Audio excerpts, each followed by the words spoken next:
Bismillahirrahmanirrahim. Alhamdulillahirabbil alamin. Allahumma sholli ala sayyidina Muhammad wa ala ali sayyidina Muhammad. Assalamualaikum warahmatullahi wabarakatuh. Halo teman-teman, apa kabar semuanya? Semoga teman-teman selalu dalam lindungan Allah Subhanahu wa taala. Amin ya rabbal alamin. Alhamdulillah, di video kali ini saya akan membacakan komen dari teman kita ya. Oke, so di sini mbaknya masih ada di Indonesia nih teman-teman ya. Jadi di sini mbaknya sudah masuk di PT. Oke, mbaknya bilang seperti ini. Siang Mbak Asih, mohon maaf tadi job saya datang. Dalam satu rumah jumlah ada 6 orang, suami, madam, anak umur 15, anak umur 13, anak umur 4 tahun, umur 2 tahun, ruangan 8, ada toilet 4, nyuci mobil, dan lain-lain. Potongan gaji 6,5 bulan. Tolong jelasin Mbak Asih, apakah ini rumah besar sekali? Langsung saya cancel. Mohon penjelasannya dari Mbak Asih. Terima kasih. Dan di sini nggak ada namanya ya teman-teman. Oke, so di sini saya akan menjelaskan bahwasanya kalau di Singapura ini ya ada di sini mbaknya ngomong ada 8 ruangan, oke, ada 4 toilet, 4 anak, nyuci mobil, itu berarti rumahnya landed ya Mbak. Kalau rumah landed itu sudah pasti rumahnya ukuran besar. Kalau di Indonesia rumah tingkat lah Mbak, tingkatnya ada dua tingkat saja, oke. Di Singapura ini masih ada rumah yang tingkatnya 3, ada juga rumah yang tingkatnya 4, oke. Dan misalkan ada 4 anak ini, sudah pasti mbaknya nanti suatu saat sudah pasti harus nyuci seragam sekolah. Biasanya seragam sekolah itu harus dipisah-pisahkan antara yang putih dengan yang berwarna. Harus mencuci sepatunya ya, harus antar jemput anak ke sekolah, harus masak, harus menyiapkan makanan, harus pokoknya semuanya harus dikerjakan sendiri ya Mbak. Tapi biasanya kalau yang masih pemula, belum pernah ataupun belum punya pengalaman kerja keras di Indonesia, kalian dapat job seperti ini pasti langsung kalian cancel. Karena apa? Pasti kalian berpikir, bioh omahe ukurane gede men, anake akeh men, gek sik nyuci mobil. Wajar Mbak, di Singapura ini semua kerjanya serabutan ya. Tapi kalau mbaknya nggak mau ya nggak apa-apa ya. Di sini saya juga nggak memaksa semuanya. Misalkan mbaknya cocok dengan jobnya ya diambil. Kalau mbaknya merasa berat banget job ini, merasa beban, ya nggak usah diambil. Jadi harus disesuaikan dengan kemampuan masing-masing. Oke, saya di sini juga nggak bisa memastikan, atau di sini saya juga nggak bisa harus Mbak diambil job ini, enggak. Semuanya terserah pada kalian ya. Misalkan di sini saya jawabnya nih ya teman-teman yang saat ini, oke.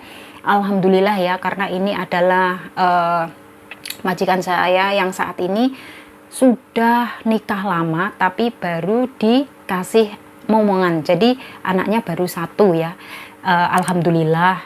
Jadi di sini nggak banyak anak, cuman 1 anak, mam sama ser ya, madam sama ser. Jadi anak 1, madam, ser, sama saya. Oke, jadi 4 orang. Di sini di rumah ini saya tinggalnya di rumah kondo. Saat ini saya tinggal di rumah kondo teman-teman. Ada 4 kamar, ada 3 toilet. Oke, dan ya alhamdulillah saya bersyukur karena saya punya kamar pribadi ya. Misalkan kalau nggak punya kamar pribadi, entah bagaimana saya tidurnya pasti bakalan nggak bisa diungkapkan ya. Karena saya pernah teman-teman, saya bekerja dengan majikan Chinese. Yang pertama itu saya tidurnya dengan momongan ya. Waktu itu momongan saya tidurnya di bagian atas, saya tidurnya di lantai. Oke, yaitu saya di situ bertahan 6 tahun. Oke, dan di situ teman-teman, saya itu sebenarnya tentang job saya juga sudah dikasih tahu waktu masih di PT Indonesia. Katanya jobnya menjaga ama, tapi setelah sampai di Singapura nggak hanya menjaga ama, job saya juga momong anaknya majikan. Karena mem sama ser ya, kalau pagi ke kantor, pulangnya itu sore, kadang malam, nggak pastilah ya, orang namanya kerja di kantor, kadang ya ada meeting, kadang enggak, kayak gitu. Jadi ya kadang ya pulang awal, kadang pulangnya sampai jam 8, kadang setengah 9, ya nggak pastilah ya seperti itu. Tapi di situ alhamdulillah saya bisa bertahan. Karena apa? Karena semua keluarga majikan ini ya itu baik sama saya ya. Dengarkan ya Mbak, di sini saya sambil curhat, oke? Meskipun ya ini kan saya kan pertama kali masuk ke Singapura tuh benar-benar nggak ada pengalaman, bahasa Inggris nggak bisa, saya juga belum pernah bekerja kemana-mana, oke? Cuman saya itu bisa bekerja waktu itu cuman derep saja waktu saya masih di desa ya teman-teman, karena saya ini orang kampung, saya ikut derep panen padi di sawah kayak gitu. Itu cuman pengalaman saya benar-benar yang namanya nggak ada pengalaman sama sekali. Itu langsung saya terjun ke Singapura. Dan alhamdulillah saya nggak transfer, saya nggak pernah yang namanya pindah majikan, itu nggak teman-teman. Saya sekali masuk di rumah majikan tuh langsung teplek 6 tahun, langsung 6 tahun dalam satu majikan ya. Di situ saya dipekerjakan di 2 alamat teman-teman waktu itu, karena waktu dulu kan saya masih benar-benar utun ya, benar-benar nggak tahu bahwasanya di dalam surat kontrak kerja itu sudah tertulis bahwasanya kita nggak boleh dipekerjakan di lebih dari 1 alamat kayak gitu. Nah kalau misalkan ya di majikan yang pertama itu teman-teman, itu anaknya ama kan ada 3, dan 3-tiganya ini semuanya sudah pada nikah, tapi yang anak yang pertama ini mem saya ada 2 anak, yang kedua nikah nggak ada anak jadi punya 2 cucu, yang ketiga nikah punya anak 1, jadi anaknya si Akong ya, Akong dan Ama ini punya 3 anak dan semua sudah pada nikah, jadi semua ada 6 kan, plus cucunya 3 jadi 9 ya. Terus Akong, Ama 11, 12, 13 saya. Jadi semua kalau ngumpul setiap hari Sabtu, Minggu, pokoknya setiap hari teman-teman ya. Di rumahnya Akong tuh setiap hari anaknya pada pulang makan, dan itu semua piring-piring yang nyuci saya. Bayangkan, ada 13 plus saya, 13 dengan saya. Itu semua mangkok, piring, semua yang nyuci saya. Tapi di situ saya nggak masak teman-teman, yang masak itu Akong ya, karena Ama kan sakit. Ama waktu itu benar-benar sudah stroke, nggak bisa apa-apa ya. Waktu itu sudah dipakein pampers, jadi ya harus benar-benar berbaring terus kayak gitu. Terus akhirnya alhamdulillah saya di situ bisa bertahan ya, meskipun keluarga besar, benar-benar besar daripada mbaknya ini ya. Dan saya pun juga dipekerjakan di 2 alamat, tapi saya memang saya jalanin aja lah. Pokoknya saya nggak berpikir takut dengan bayang-bayang itu, enggak mbak. Saya benar-benar bismillah, semoga dipermudahkan, semoga diberi kelancaran, semoga majikan baik, meskipun ini adalah keluarga besar. Tapi enaknya ya mbak, keluarga besar ini waktu ulang tahun itu dapat ampau ya, waktu Chinese New Year dapat ampau, waktu Christmas itu juga masih dapat hadiah, sih dirayain, dibeliin cake kayak gitu, terus difoto kayak gitu, tak kirim ke Indonesia lewat pos ya. Waktu itu pekerjaan saya teman-teman waktu itu nggak hanya fokus pada Ama saja ya. Jadi di sini kalau pagi saya juga harus ngantar momongan ke sekolah yang kecil, yang umurnya waktu itu 2 tahun kayak gitu. Saya antar ke sekolah jam 8, nanti terus pulang, sampai di rumah saya harus bersih-bersih rumah ya. Jadi di situ saya sambil bersih-bersih rumah sambil menunggu ataupun menjaga si Ama, karena Ama kan juga harus makannya juga harus disuapin kayak gitu. Saya pokoknya benar-benar yang namanya ya Allah nggak ada pengalaman, dan saya belum nikah waktu itu teman-teman, baru lulusan SEMEA langsung terjun ke Singapura. Tapi alhamdulillah kok bisa bertahan 6 tahun ya, saya juga heran ya. Padahal waktu itu sering loh teman-teman saya itu dikomplain, katanya kamu kerjanya salah terus, kamu kerjanya lelet, kamu kerjanya lambat. Ya Allah Jan, ngenes banget rasanya ya Allah. Terus akhirnya kan saya pernah ya telepon ke ibu kayak gini, saya bilang gini, Bu, aku nggak betah Bu, aku mau pulang kayak gitu. Endo eman-eman lah kowe iki rono numpak pesawat. Ibu tuh bilang seperti ini teman-teman, kamu tuh ke situ naik pesawat, masa belum finish kontrak mau pulang? Kan ibu kan cuman ibu ya yang waktu itu benar-benar deket sama saya tuh ibu. Kan saya belum nikah lu, waktu itu belum nikah teman-teman, saya kan benar-benar masih umur berapa itu lulusan SEMEA itu ya. Terus akhirnya tak pertahankan, tak sabarin, akhirnya sampai finish kontrak. Terus finish kontrak pertama kan 2 tahun, terus majikan saya si Imam tuh bilang begini, kamu mau nambah lagi apa enggak? Kalau mau nambah kamu cuti dulu 2 minggu. Terus kan akhirnya saya ngomong sama ibu saya, Bu saya nambah lagi ya. Oh iya nggak apa-apa, terserah kamu. Karena apa teman-teman, waktu itu kan saya sudah terima gaji penuh, jadinya tambah semangat bekerja kayak gitu loh. Terus akhirnya pulang dulu ke Indonesia 2 minggu, senangnya minta ampun, dijemput sama ibu di bandara Surabaya tuh nangis teman-teman ya, dijemput di bandara Surabaya, terus pulang itu nyater mobil ya teman-teman, waktu itu masih harganya 600.000, terus waktu berangkat lagi ke Singapura diantar lagi, nyater mobil lagi kayak gitu. Tapi perpisahan itu benar-benar sangat menyakitkan, nangis ya Allah, nangis banget kayak gitu. Tapi ya alhamdulillah kok bisa bertahan 6 tahun dalam satu majikan ya.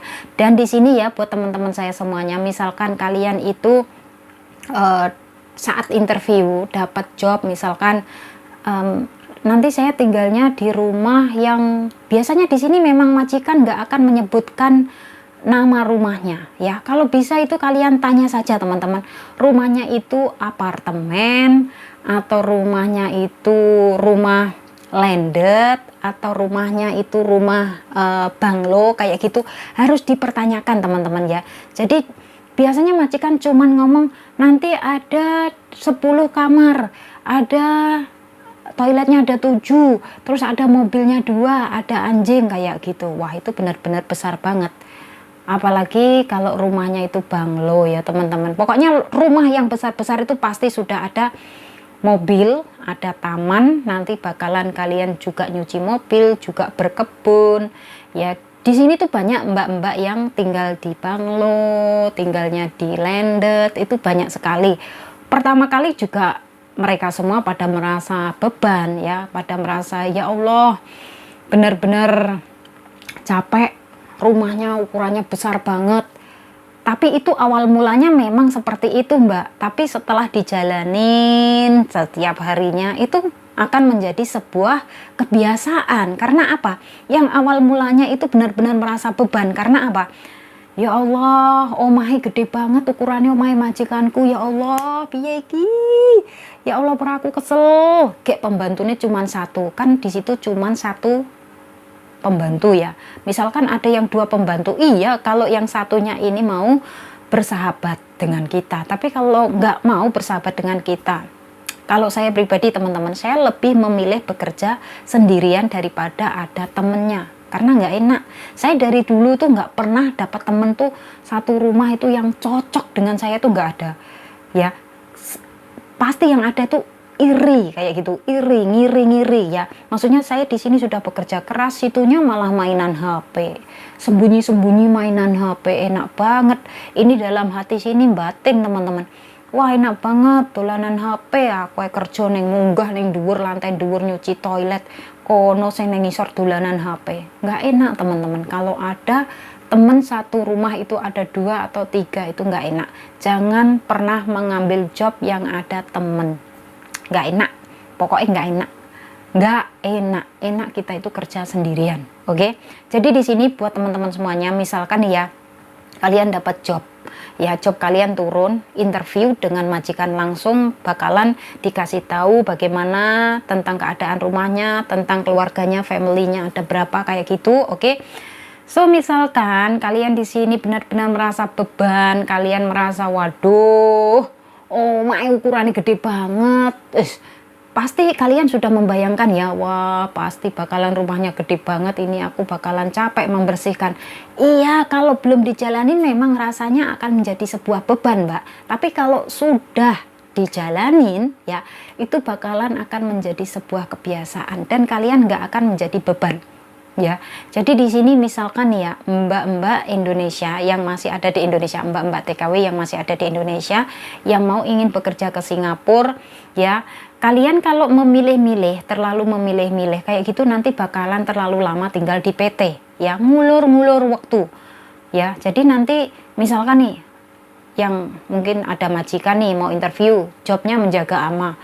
Tapi mbaknya berpikiran, wah nanti pasti amanya ini cerewet lah, nanti pasti banyak komplain lah, beginilah. Wah kalau mbaknya terlalu berpikiran yang negatif terus, nanti yang ada malah mbaknya nggak bakalan berangkat ke Singapura kayak gitu loh mbak ya.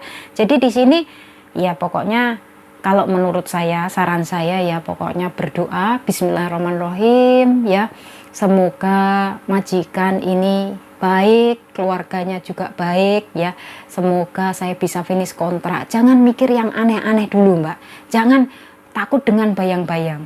Terus ada loh mbak yang tinggalnya itu di rumah landed tingkat 3 itu ada, sampai di situ belasan tahun tuh ada. Karena apa? Kebiasaan yang awal mulanya juga beban ya, karena apa?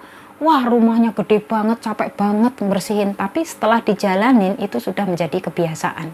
Oke, jadi di sini buat teman-teman saya semuanya, misalkan ya kalian kepengen kerja ke Singapura, tapi kok kalian berangan-angan, takut nantinya wah jobnya bakalan banyak, ini bakalan aku nggak bisa istirahat nggak. Dan di sini ya buat teman-teman semuanya, saat interview tolong ditanyakan tentang HP ya mbak ya, karena di sini banyak sekali yang mengeluh soal HP. Karena apa?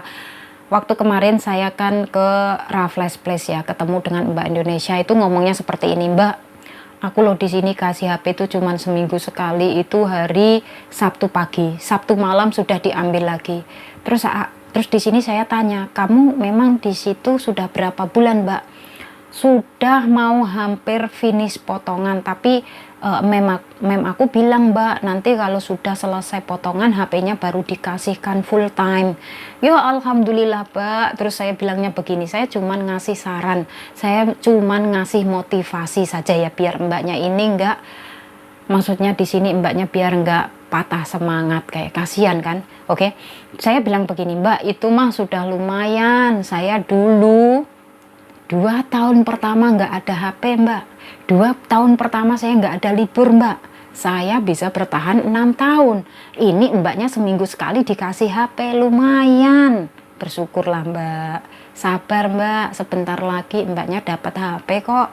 Apa enaknya saya harus beli HP siluman ya mbak? Bilang gitu sama saya. Jangan mbak, nggak usah.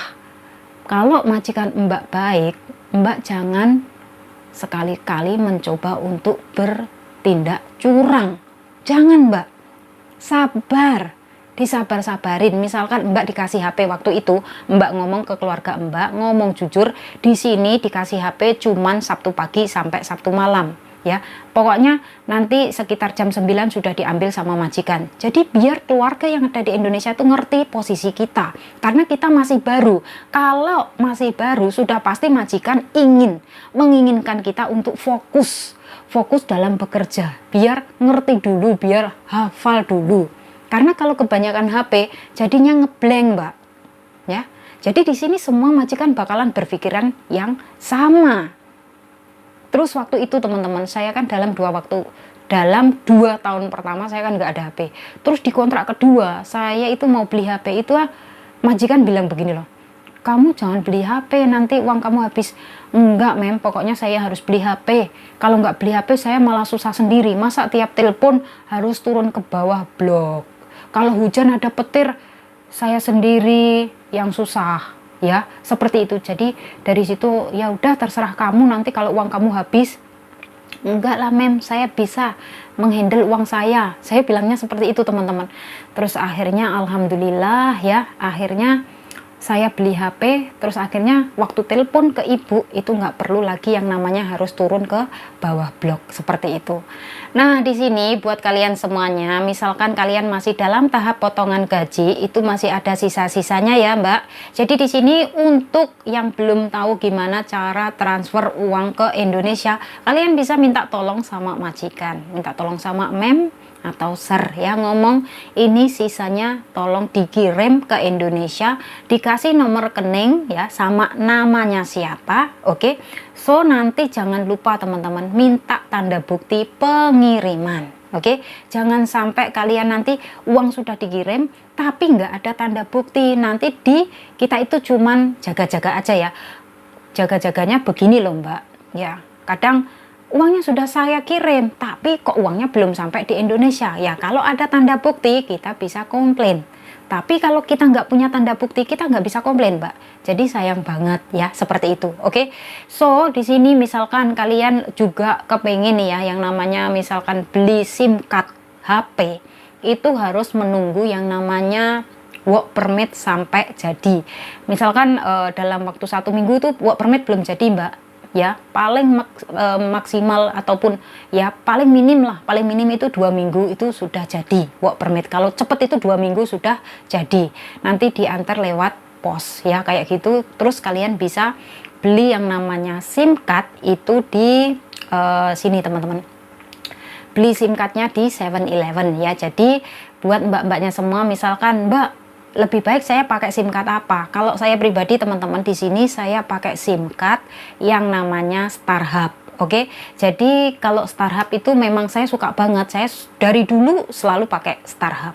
Oke, dan kalau mau pakai Singtel atau N1 ya terserah ya. Saya selalu pakai Starhub karena saya suka banget sama Starhub. Terus misalkan ya, buat teman-teman yang sudah ada liburan, kepengen banget datang ke Paya Lebar ataupun ke City Plaza. Nah, itu bagaimana Mbak caranya? Naik bus atau MRT, kalian boleh tanya sama drivernya atau tanya sama orang-orang di Singapura sini. Kalau saya mau ke City Plaza ataupun ke Paya Lebar itu gimana caranya? Nah, itu tanya saja ya teman-teman, di sini orangnya pada baik-baik semuanya. Ya, jadi kalian jangan pernah malu untuk bertanya daripada nanti kalian tersesat. Nah, di sini buat teman-teman semuanya yang nantinya sudah menerima gaji penuh, jangan lupa untuk buka rekening pribadi. Kenapa toh Mbak Ase selalu menyarankan buka rekening nih? Iya teman-teman, karena di sini misalkan kalian nggak buka rekening pribadi ya, kalian nanti kalau sudah pulang ke Indonesia itu loh ya, itu benar-benar sayang banget. Karena apa? Misalkan dalam 2 tahun pertama sudah pulang ke Indonesia tapi kalian nggak punya yang namanya tabungan, itu kalian bakalan nyesel, yakin nyesel. Dan penyesalan itu pasti berada di belakang, nggak ada penyesalan itu berada di depan ya. Pasti kalian bakalan berpikir, ya dulu tuh saya pernah diingatkan sama Mbak Asih untuk selalu buka rekening pribadi, tapi kok nggak pernah buka-buka kayak gitu. Dan akhirnya setelah pulang ke Indonesia nggak punya apa-apa, akhirnya balik lagi ke Singapura. Kan lah eman-eman toh Mbak ya. Jadi di sini kalau buka rekening itu bukan untuk saya, tapi untuk mbaknya sendiri, untuk mungkin modal nanti kalau sudah pulang ke Indonesia, mungkin mau buka usaha, entah itu mau jualan pakaian, entah mau usaha sembako atau apa ya, kayak gitu. Oke. So di sini misalkan kalau mau buka rekening bank BNI yang ada di City Plaza, itu persyaratannya gampang banget ya Mbak. Cuman bawa paspor, work permit dan uang $110. Oke. Itu hanya cuman hari Minggu saja, dari jam 10 pagi hingga jam 4 sore. Oke teman-teman, semoga saja sharing dari saya ini bisa bermanfaat dan kalian bisa cek di video-video saya sebelumnya. Semoga video-video dari saya bisa memotivasi buat teman-teman semuanya dan bisa menambah semangat. Oke, semoga apa yang dicita-citakan semuanya bisa tercapai dan kalian bisa sukses semuanya, amin. Dan di sini saya nggak lupa juga selalu memberikan support serta dukungan buat teman-teman saya semuanya. Semoga dipertemukan dengan majikan yang baik, semoga diberikan kemudahan, kelancaran ya. Semoga bisa finish kontrak, mendapatkan tempat yang nyaman, mendapatkan pekerjaan yang ringan ya. Semoga kalian bisa pada betah. Jangan sampai pindah-pindah teman-teman, kasihan. Saya sangat miris kalau mendengar temen itu selalu sering pindah Mbak, eman-eman Mbak, duit sakmono kae po diwehne nang ejen Mbak, kayak sampai kapan sampai nar pindah-pindah. Bertahan Mbak, bertahan, sabar. Orang tuh kalau mau sukses harus punya sifat sabar ya, ikhlas, kontrol emosi ya. Kalau kita bisa menahan emosi kita, insya Allah kita bisa sukses. Oke teman-teman, saya akhiri sampai di sini. Akhir kata, wassalamualaikum warahmatullahi wabarakatuh. See you on my next video. Bye bye.